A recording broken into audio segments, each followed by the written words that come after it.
কাজে আজকে দেশে কোথায় সরকার, কার কাছে আমি বিচার চাইব?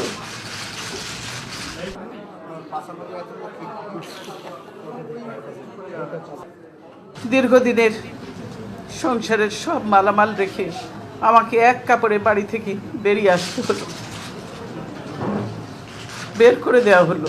আজকে যেভাবে আমাকে অপমান করা হয়েছে, ঘরের দরজা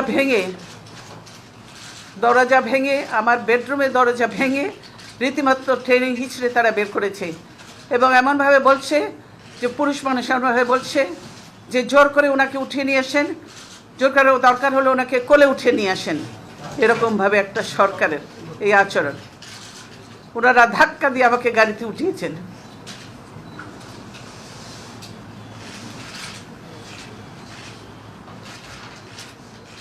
আমার পরিবারের সদস্যদের গায়ে হাত তুলতেও তারা দ্বিধাবোধ করেনি। আমি এর বিচারের ভার মহান আল্লাহ ও প্রিয় দেশবাসীর উপর ছেড়ে দিলাম। আমি দেশবাসীর নিরাপত্তার জন্য মহান আল্লাহর দরবারে দোয়া করছি। আপনারা সকলেই আমার জন্য দোয়া করবেন।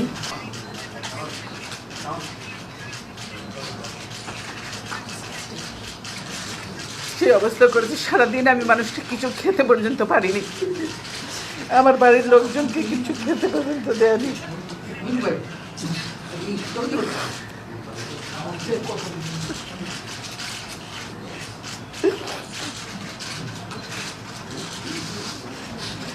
অথচ তারা মিথ্যা কথা বলছে যে আমি নিজে বাড়ি ছেড়ে বেরিয়ে এসেছি। এটা সম্পূর্ণ মিথ্যা কথা, বানোয়াট কথা।